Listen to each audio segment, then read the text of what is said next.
자, 우리는 복음을 살다라는 주제를 가지고 2025년도를 시작을 했습니다. 이 복음이라는 말은 헬라어로 유앙겔리온이라는 그런 말인데 기쁜 소식, 좋은 소식이라는 의미를 담고 있습니다. 성경, 신약 성경의 배경이 되는 고대 로마 사회에서 기쁜 소식은 무엇일까요?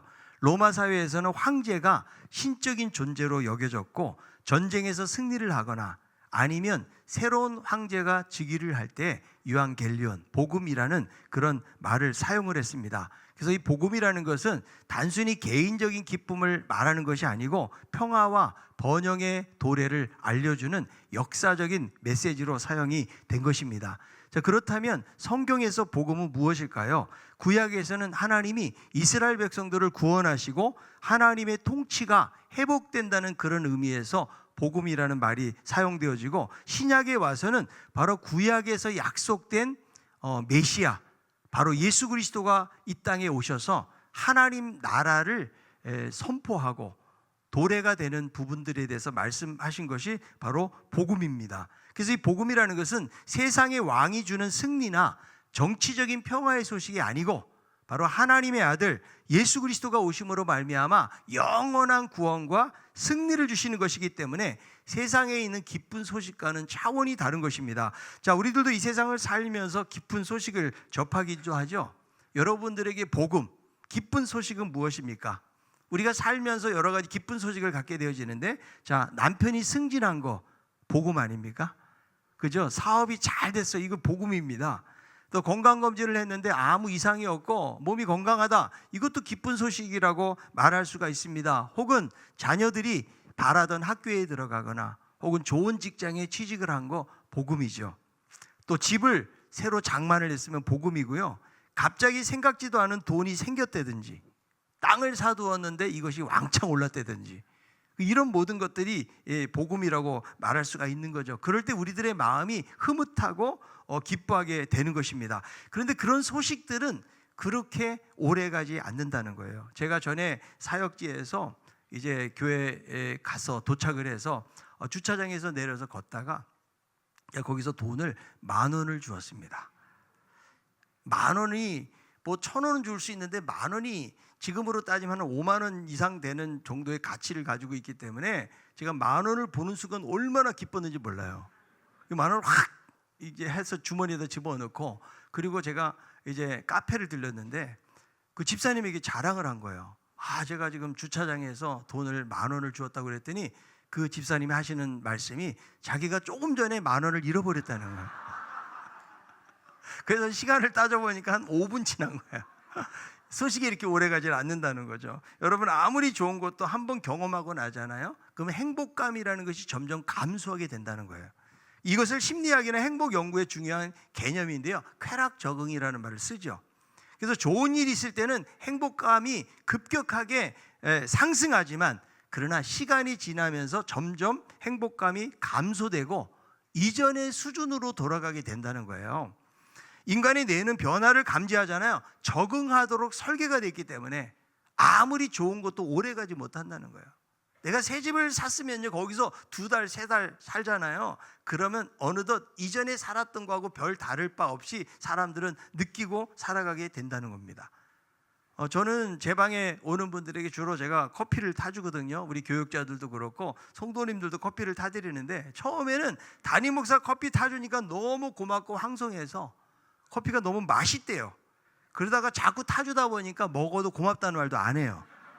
양이 많다, 적다, 오늘은 커피가 약간 거시기하다, 그리고 뭐 4층까지 커피 먹으러 올라가야 되냐, 막 이런 말을 하는데요.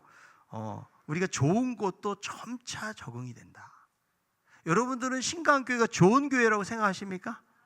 아멘입니까? 그런데 신강교회를 오래 다녀보세요. 그러면 교회가 좋은 것이라는 사실을 깨닫지를 못해요. 그런데 다른 교회에서 여러 가지 힘든 것을 경험하고 온 분들은 교회가 좋다라는 말을 하는 거거든요. 그래서 세상에서 겪는 기쁨이라는 것은 그다지 오래가지 않는다는 거예요. 그런데 우리가 살다 보면 이 세상 속에서 기뻐하는 좋은 소식만 있는 것이 아니라는 거예요. 좋지 못한 소식들도 많이 접하게 된다는 거예요. 그래서 요즘 살아가는 사람들의 표정을 보세요. 정말 밝고 행복하게 이렇게 살아가는 사람 찾기가 어려워요. 대부분 얼굴이 어둡고 우울하고 그리고 힘에 겨워서 살아가는 분들이 많아요. 신나고 행복하게 살아가는 사람들 찾아보기가 어렵다라는 것이죠.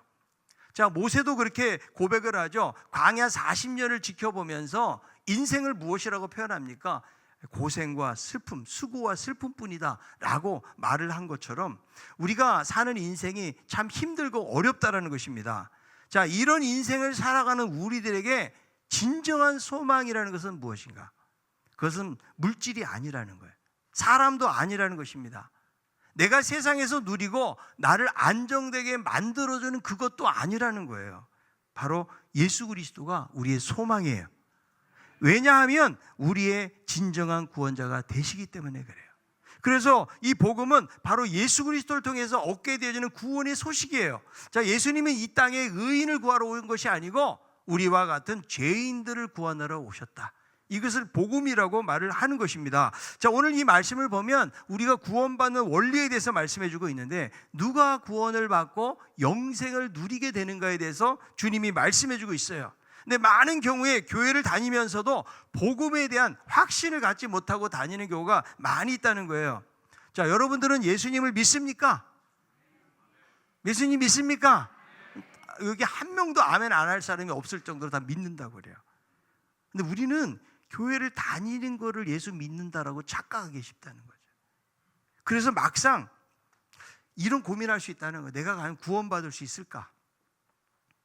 내가 정말 하나님의 자녀인가? 내가 만약에 지금 죽는다 그러면 내가 천국에 갈 수 있을까? 이런 부분들에 대해서는 머뭇거리는 사람들도 많이 있다는 거예요. 마태복음 7장 21절은 그래서 이렇게 말씀해 주고 있죠. 나더러 주여 주여 하는 자마다 다 천국에 들어갈 것이 아니요 다만 하늘에 계신 내 아버지 뜻대로 행하는 자라야 들어가리라. 그러니까 주여 주여 하고 교회를 다닌다고 해서 전부 다 구원받고 천국에 들어가는 것이 아니라고 예수님께서 말씀을 하셨다라는 거예요. 자, 예수님의 비유 중에 가라지 비유가 나오거든요. 천국은 밭에 좋은 씨를 뿌리는 것과 같은데 그런데 밤중에 원수가 와서 가라지를 뿌리고 갑니다. 그래서 알곡과 가라지가 같이 자라나게 되거든요. 어느 날 종들이 가라지를 제거할까요? 물어보니까 주인이 뭐라고 말합니까? 제거하지 말아라. 왜냐하면 가라지 제거하다가 알곡이 다치게 될까 봐 제거하지 못하게 하고 주인이 이런 말을 합니다. 마태복음 13장 30절이에요.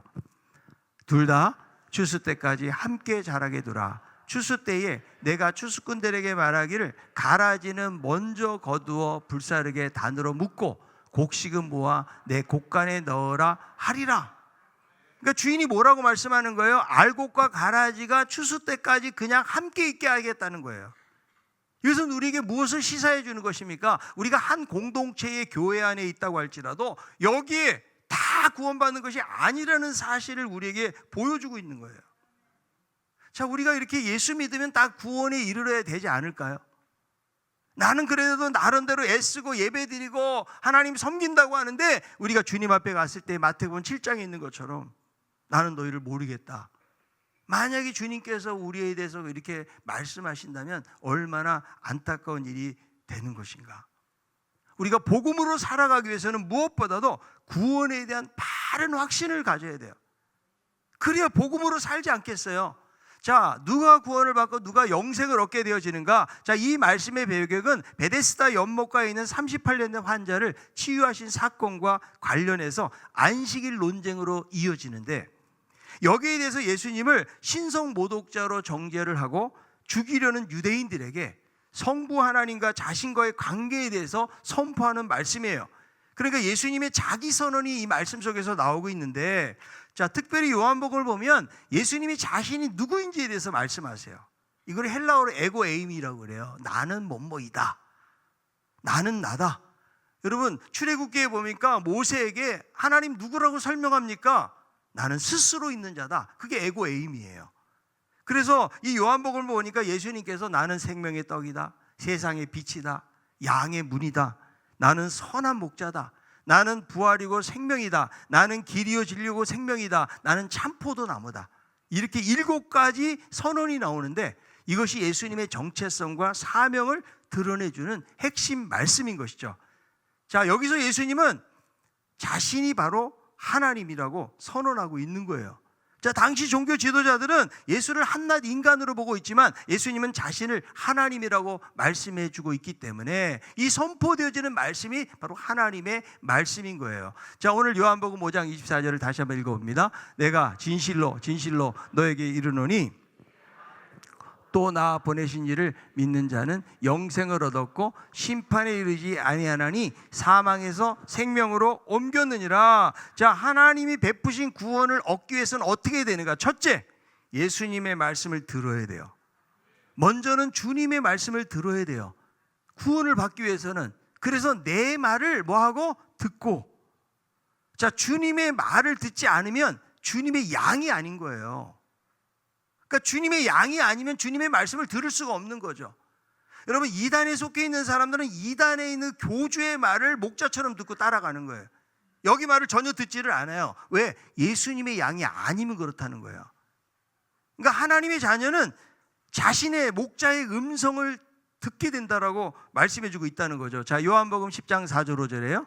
자기 양을 다 내놓은 후에 앞서가면 양들이 그의 음성을 아는 거로 따라오되 타인의 음성은 알지 못하는 거로 타인을 따르지 아니하고 도리어 도망하느니라. 그러니까 그 목자에게 속한 양은 그 음성을 듣고 따라가게 되어 있다는 거예요.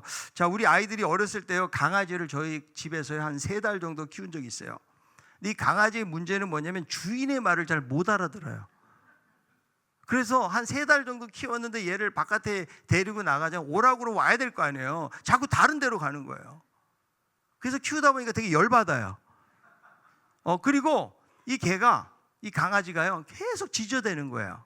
제가 한신 아파트에 살고 있는데 거기에 여러분 이 전철이, 지하철이 왔다 갔다 하는 소리가 우리도 잘 안 들리거든요. 근데 개들이 예민하다 보니까 그냥 전철이 올 때마다 막 짖어대는 거예요. 도무지 안 되겠다. 그래서 저희 누님 댁으로 이 강아지를 보낸 거예요. 자, 그리고 한 1년 정도 흘렀는데요. 그때 강아지를 보러 갔는데 이 강아지가 외부 사람, 자기가 처음 본 사람 보면 계속 짖어댄다는 거예요. 우리가 딱 갔는데 전혀 짖지를 않는 거예요. 그리고 막 꼬리를 흔들면서 오는 걸 보면서 야, 옛날 주인을 알아보는구나, 이런 생각을 했거든요. 여러분, 강아지는 자기 주인의 말을 아는 거예요.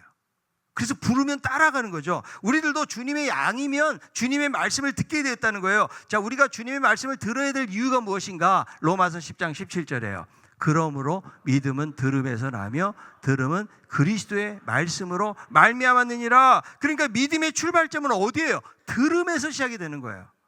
그러니까 하나님의 말씀이 귀에 들려지고 그 말씀이 마음에 올 때에 거기서 무엇이 시작된다는 거예요? 믿음이 시작이 되어진다. 이 복음은 단순한 지식이나 이론이 아니고 영원한 하나님의 말씀이에요. 그 말씀이 사람의 영혼을 변화시킨다고 말씀하고 있는 거예요. 자, 히브리 4장 12절에 있는 말씀, 하나님의 말씀은 살아있고 활력이 있어 좌우의 날선 어떤 검보다도 예리하여 혼과 영과 및 관절과 골수를 찔러 쪼개기까지 하며 또 마음의 생각과 뜻을 판단하나니, 하나님의 말씀은 죽어있다고 살아있다고요? 살아있다는 거예요. 활력이 있어가지고 우리가 보이지 않는 영혼에 침투해서 우리의 마음과 생각을 감찰하고 드러낸다라고 말씀해주고 있다는 거죠. 그러니까 여러분, 이 복음의 메시지가 사람에게 들려줘야 되는 거예요. 믿음이라는 것은 자생적으로 생겨나는 것이 아니라는 거예요. 누군가를 통해서 복음을 듣지 않으면 믿음이 생겨날 수가 없는 것이죠. 그래서 로마서 10장 14절에 이렇게 말씀해요. 그런즉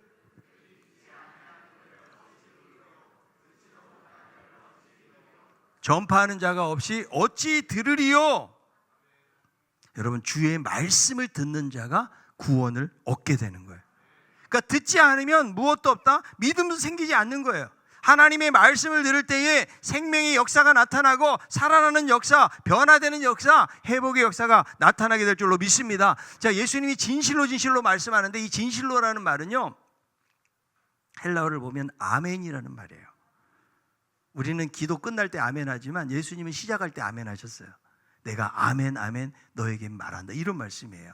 그래서 이것은 진실성과 신적 권위를 강조하면서 사용하시는 말씀인데, 자, 말씀을 듣는 것이 구원의 시작이고 영생의 시작이다. 이 영생을 얻었다는 말은 계속 소유하고 있는 상태라는 거예요. 그러니까 이 복음 메시지는 한 번 듣는 것으로 끝나는 것이 아니고 계속 들어야 돼. 그래야 영생을 소유하는 상태가 되는 거죠. 자, 우리는요, 양식 없이 살 수가 없죠. 한 끼 두 끼는 굶을 수 있지만 계속 굶으면 살아갈 수가 없는 것처럼 우리의 영혼도 마찬가지예요. 하나님의 말씀이 들려지고 이 말씀을 섭취할 때에 우리가 건강한 삶을 살아갈 수가 있는 거예요. 여러분, 말씀이 없잖아요. 살 수가 없고 영적인 생명을 유지할 수가 없는 거예요. 자, 생명의 원천은 어디서 나옵니까? 말씀에서 나오는 거예요. 그러니까 우리가 날마다 하나님의 말씀을 묵상하고 그 음성에 귀를 기울이며 살아가는 것이 구원에 이르는 삶이에요. 우리가 왜 예배를 드립니까? 우리는 무슨 강연이나 연설 들으러 온 것이 아니에요. 세상에 있는 무슨 자기 개발 강의 들으러 온 것이 아니고 하나님의 말씀을 듣기 위해서. 이 말씀을 들을 때 어떤 역사가 나타나요? 생명의 역사가 나타난다. 그렇잖아요. 우리가 살면서 여러 가지 낙심되고 힘이 들 때 하나님의 말씀을 들어보세요. 우리 영혼이 살아나고 우리에게 소망이 생기고, 아, 내가 다시 한번 용기 있게 살아야겠다. 여러분, 하나님의 말씀이 우리의 심령을 움직이는 거예요. 찰스 스펄전 목사가 한 번은 형편없는 설교를 한 거예요. 찰스 스펄전은요, 그냥 그야말로 세계에서 가장 설교를 잘하는 설교자의 황태자라고 말을 들을 정도로 대단한 분이에요, 이분이요. 그런데 어느 날 설교를 했는데 자기가 그냥 완전히 죽을 쓴 거예요. 그래서 마음이 너무 겸손해져 가지고 하나님께 그런 기도했대요. 하나님, 당신은 무에서도 무언가를 하실 수 있지 않습니까? 저희 형편없는 설교를 축복해 주옵소서. 그리고 이런 마음으로 설교를 마쳤어요. 설교를 마친 후에도 너무나 부끄러운 마음이 생긴 거예요. 여러분, 설교자의 마음이 전 이해가 돼요. 저도 설교 죽을 쓰면은요, 그냥 쥐구멍이라고도 들어가고 싶은 마음이 생길 때가 있거든요.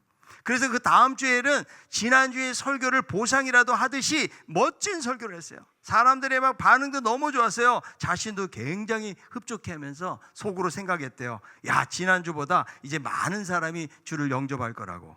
그런데 어떤 결과가 나온지 아십니까? 자기가 잘 설교를 못했다고 한 날은 41명의 사람이 예수님을 영접했는데, 설교를 잘했다고 하고 만족했던 날은 한 사람도 예수님을 믿겠다고 작정하는 사람이 없었다는 거예요. 그래서 스펄전이 깨닫는 거예요. 인간의 영혼을 감동시키는 것은 사람의 무슨 웅변술이 아니고 이것이 바로 성령의 역사라는 거예요. 이 하나님의 말씀을 통해서 성령님이 역사하는 거죠. 그래서 예배를 통해서 하나님의 말씀을 들을 때 살아나는 역사가 나타나는 거예요. 왜냐하면 성령님이 역사하시기 때문에. 자, 1907년도 평양 우리 장대영 교회 대부흥이 어떻게 일어났는가? 말씀 사경이에요. 하나님의 말씀을 들을 때에 길선주 장로가 친구에게 그 유산으로 100원 받은 거, 이거 자기가 인마에 포켓한 거예요. 그거 회개하면서 그런 구르는 역사들이 나타난 거예요. 그러니까 하나님의 말씀을 들을 때에 거기에 강팍한 영혼들이 깨어지고 그들의 심령이 변화되어지고, 그 1907년도에 평양 장대영 교회 그 부흥으로 인해서 한국교회 엄청난 부흥의 역사가 그 기점이 된 거예요. 무엇이 그렇습니까? 하나님의 말씀이에요. 그래서 초대교회 때는 여러분, 하나님 말씀 듣기 위해서 2주 동안, 한 달 동안 말씀을 들으려고 쌀을 가지고 와서 계속 거기 기거하면서 하나님의 말씀을 들었기 때문에 이런 폭발적인 부흥의 역사가 나타나게 되었다는 거예요. 말씀을 들을 때 구원의 역사가 나타나고 성령의 역사가 나타나게 된 줄로 믿습니다. 여러분, 우리가 은혜 받으면 나타나는 것이 무엇입니까? 예배에 참석해서 하나님의 말씀을 듣고자 하는 사모함이 생기는 거예요. 그런데 은혜에서 멀어져 보세요. 예배가 멀어져요. 하나님 말씀에 대한 사모하고 갈급한 마음이 없어요. 그러면 우리는 변화가 안 생기는 거예요. 세상에 여러분, 도덕이나 윤리적 가치가 사람을 변화시킨 게 아니에요. 하나님의 말씀, 이 말씀이 우리 심령 가운데 떨어질 때에 거기서 여러분 변화가 생기고 거기서 거듭남의 역사가 있고, 여러분 니고데모라는 사람 보세요. 사내들인 회원이에요. 성경에 대해서는 그야말로 박사예요. 그런데 거듭남이 무엇인지를 몰라요. 물과 성령으로 거듭나지 않으면 하나님 나라를 볼 수 없다고 그랬거든요. 그야말로 그냥 우리 오늘날로 따지면 교회 열심히 다니고 신앙생활 열심히 하고 성경에 대해서도 박식하게 알지만 그러나 진정한 진리를 깨닫지 못해요. 여러분, 우리도 마찬가지예요. 우리가 그래서 하나님의 말씀을 잘 듣고, 하나님 2025년도 내가 복음으로 살기를 원합니다. 하나님의 말씀이 우리의 심령 가운데서 역사해서 우리의 삶이 변화되기를 원합니다. 그러니까 말씀에 대해서 사모하는 마음을 가지고 열심히 말씀을 읽고 묵상하고 암송하고 배우고, 여러분, 이런 훈련 없이 어떻게 여러분 세속적인 가치관으로 가득 찬 세상 살면서 우리가 승리하는 삶을 살 수가 있겠어요? 하나님의 말씀이 우리 안에 충만하게 거하지 않잖아요. 세상적인 가치가 우리를 지배해요. 우리 그렇게 살잖아요. 그러니까 하나님의 말씀을 날마다 붙잡고 이것을 우리 마음판에 새겨야 돼요.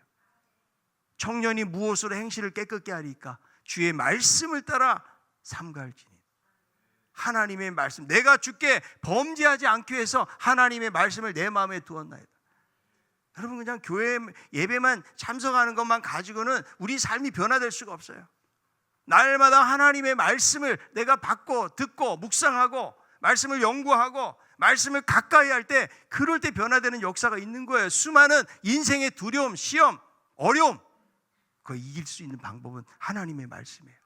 여러분, 말씀을 읽어보세요. 그 안에 인생의 모든 게 다 들어가 있다고요.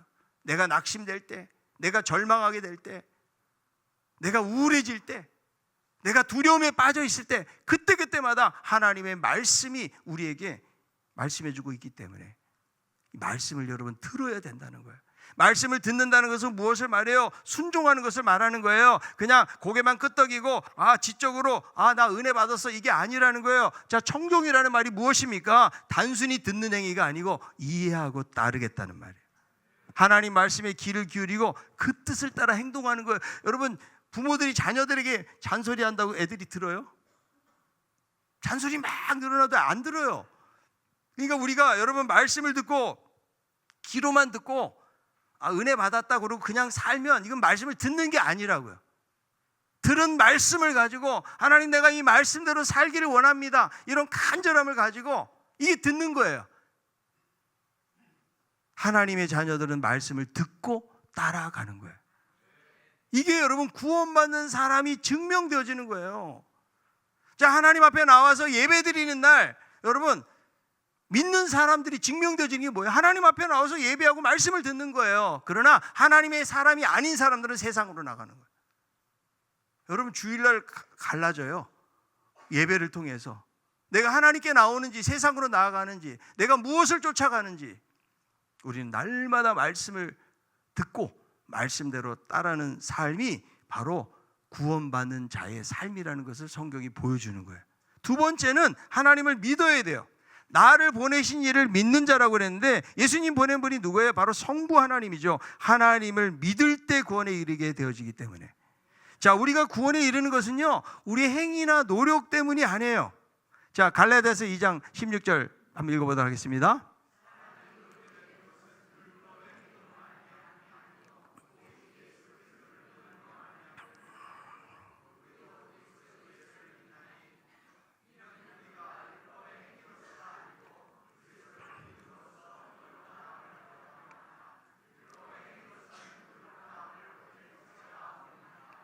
네, 지금 보니까 좀 더워요.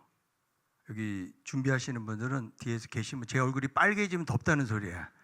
그럴 땐 꺼야 돼요. 끄고 좀 시원하게 해야 될 것 같은데, 여러분 어떻게 의롭게 된다고요? 믿음으로 의롭게 된다.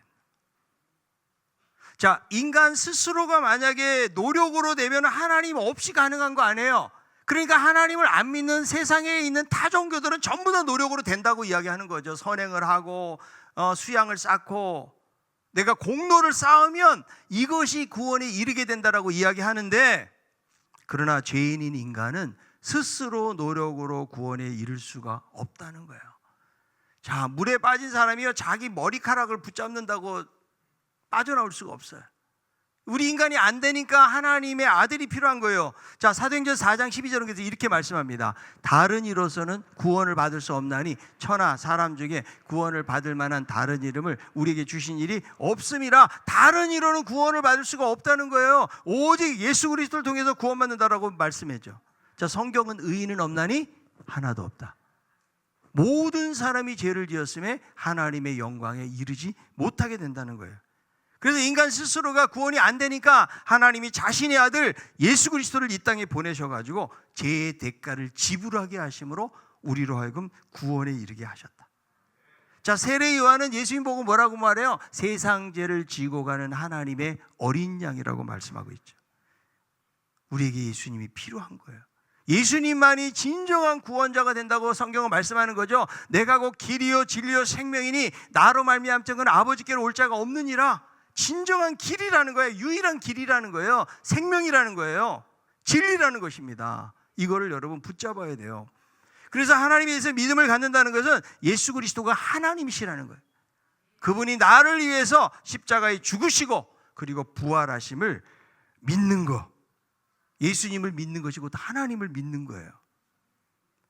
우리가 구원받는 건 내가 노력이 아니고 주님의 은혜로 우리가 구원받았다고 성경은 말씀해요. 자, 에베소 2장 8절 9절에 있는 말씀, 너희는 그 은혜에 의하여 믿음으로 말미암아 구원을 받았으니 이것은 너에게서 난 것이 아니요 하나님의 선물이라. 행위에서 난 것이 아니니 이는 누구든지 자랑하지 못하게 함이라. 여러분, 은혜로 받았다는 것은 무엇을 말해요? 하나님의 선물이라는 거예요. 너희에게서 난 것이 아니라는 것은 뭐냐면 인간의 노력으로 된 것이 아니라는 거예요. 구원은 하나님의 사랑의 결과, 조건 없는, 너희의 노력이 아니다. 자, 여러분, 엘리베이터를 타잖아요.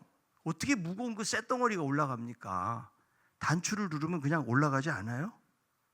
거기서 내가 막 걷는 거를 연습을 안 해도 되잖아요. 그냥 올라가는 거죠. 구원이 그렇다는 거예요. 그러니까 기독교는 세상이 이해할 수 없는 어려운 거예요. 어떻게 노력 없이 구원이 이루어질 수 있느냐라고 이야기하는데, 하나님은 구원을 이루기 위해서 자신의 아들 예수 그리스도를 보내주심으로 대가 지불을 하신 거예요. 그래서 주님이 이뤄 놓으신 것을 우리가 받아들이는 거, 이거를 뭐라고 그래요? 믿음이라는 거예요. 믿음은 조건이나 공로가 아니에요. 구원에 이르는 통로 역할을 하는 거예요. 그래서 저수지에 있는 물들이 우리가 수도 싱크대까지 올라가면 어떻게 해야 돼요? 그 수도 관을 통해서 오는 것처럼 믿음이라는 것은 그 관의 역할을 하는 것이죠. 그래서 자, 믿음으로 구원받으니까 내가 믿음이 좋아서 나는 구원받았다, 이게 아니라고요. 그러면 그것도 일종의 공로가 된다는 거예요. 한 신학자는 구원 얻는 믿음을 가르쳐서 믿음이란 왕이신 하나님이 구원의 선물을 내리실 때에 몸과 마음이 더럽혀진 거지와 같은 인생이 이 선물을 받고자 내미는 손과 같은 것이다. 이 거지 같은 인생이 왕이 주는 선물을 받기 위해서 손을 내미는 거, 이거를 공로라고 말할 수가 없다는 거예요. 그래서 우리가 구원을 위해서 할 수 있는 것은 아무것도 없어요. 만약에 내 믿음의 덕목으로 구원을 받는다고 그러면 여러분, 천국에서 자랑할 거 아니에요. 어떻게 천국 오게 되었습니까? 제가요 열심히 일했더니 제가 천국에 왔습니다. 그럴 거 아니에요. 우리는 천국 가도 아무 자랑할 것이 없어요. 그래서 신약에서도 믿음을 뭐라고 그래요? 사랑으로 역사하는 믿음이라는 거예요. 사랑의 역사.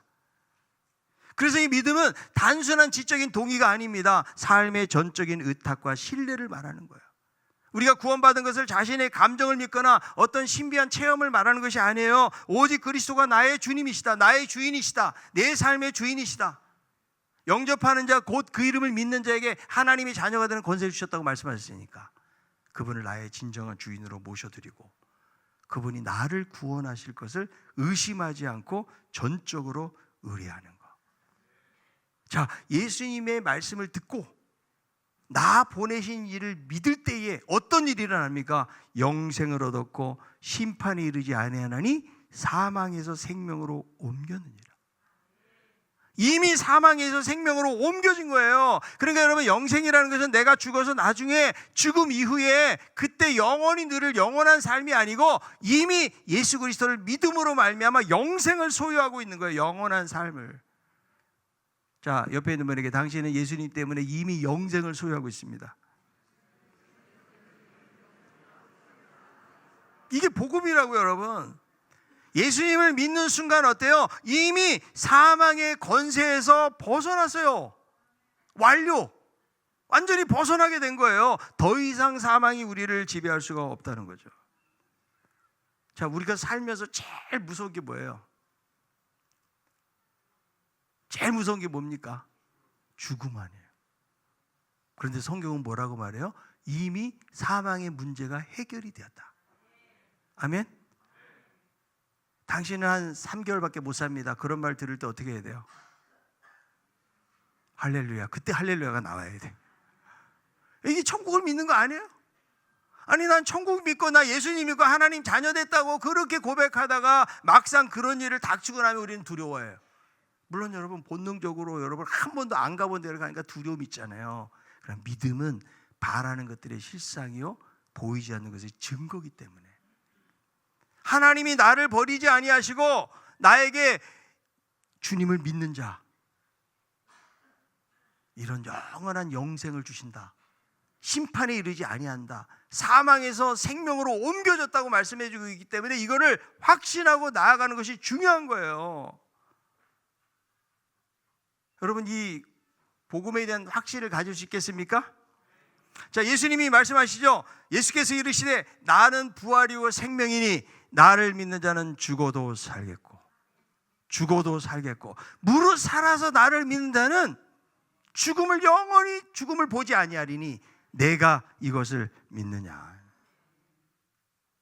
우리에게는 여러분 마침표가 없어요. 내가 죽는 것 같지만 이미 사망의 문제가 해결됐다가 우리는 죽는 게 아니고 기절하는 거예요. 그래서 어디서 눈을 떠요? 천국에서 눈을 뜰 것을 믿는 게 믿음 아니에요? 우리가 여러분 먹고 사는 것도 죽음의 문제 아니에요? 내가 아프면 왜 힘들어요? 죽음의 문제예요.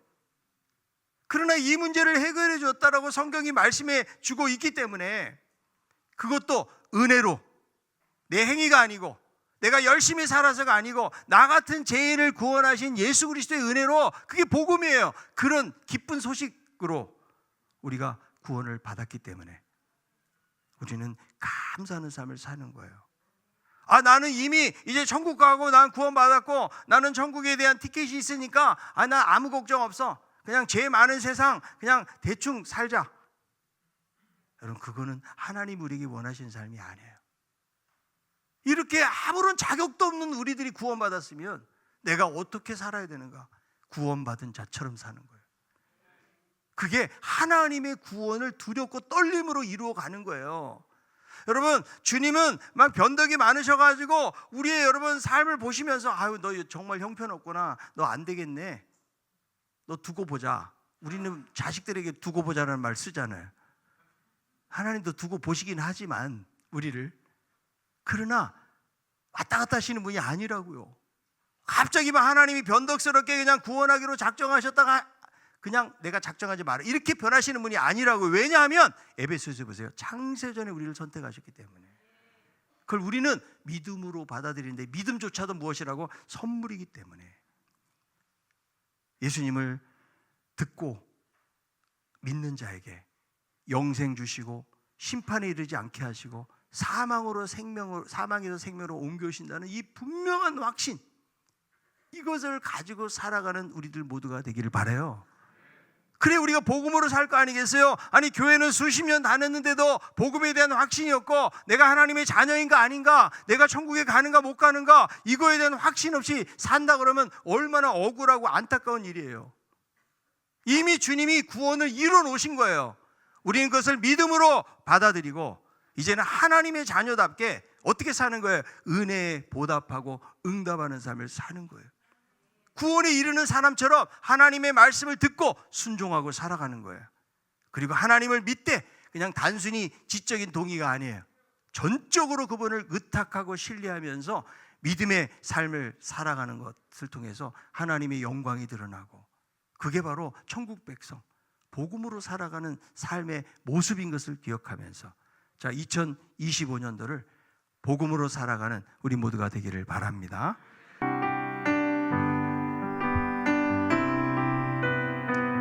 가사를 잘 생각하면서 하나님 정말 믿음으로 살기를 원합니다. 찬양하겠습니다. 내게 허락하신 나의 믿음 더욱 강하게, 나의 믿음 더욱 강하게 자라나고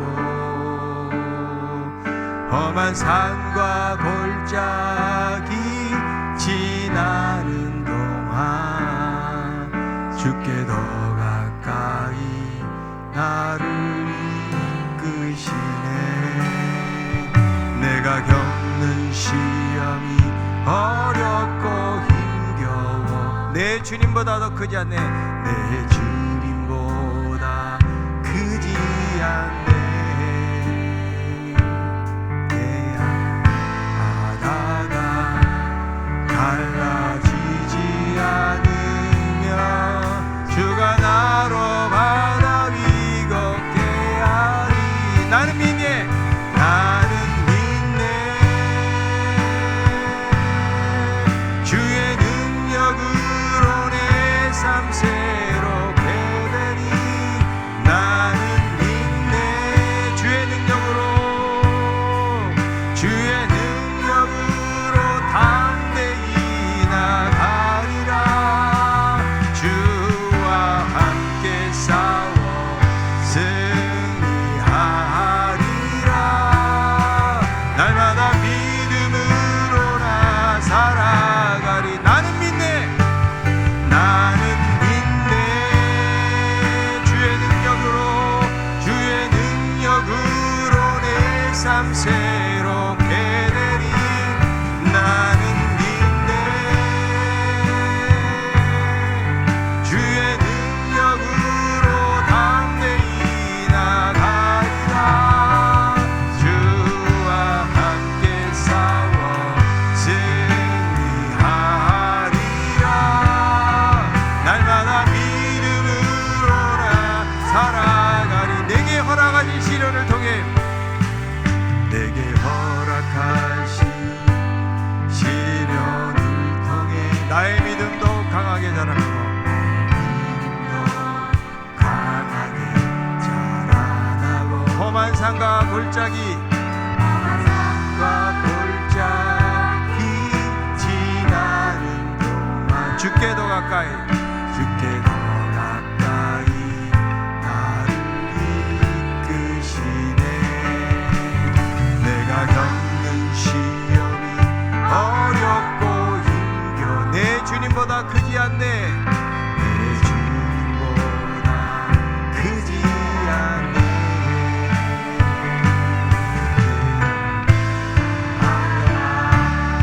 갈라지지 않으면 주가 나로 바다 위 걷게 하리. 나는 믿네. 주의 능력으로 내 삶 새롭게 되리. 나는 믿네.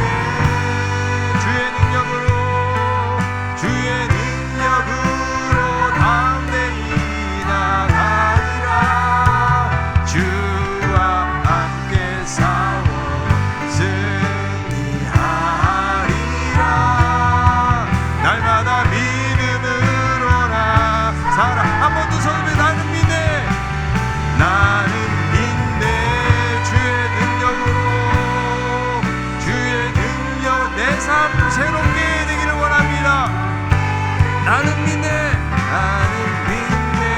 주의 능력으로 담대히 나가리라. 담대히 나가리라. 주와 함께 싸워 승리하. 날마다 믿음으로, 날마다 믿음으로 나 살아가리. 나는 믿네. 나는 믿네. 주의 능력으로,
아멘. 자, 2025년도 하나님, 저희들이 복음으로 살기를 원합니다. 나는 믿네. 하나님의 말씀으로 우리의 삶을 새롭게 회복시켜 주옵시고, 날마다 그 복음을 붙잡고 하나님 살아가기를 원합니다. 하나님의 말씀을 듣고 순종하는 삶이 되기를 원합니다. 하나님을 믿되 전적으로 의지하고 신뢰하고 하나님을 의지하는 가운데 믿음으로 세상을 승리하며 살아갈 수 있도록 도와달라고 오늘 말씀을 생각하면서 같이 한 목소리 기도하겠습니다.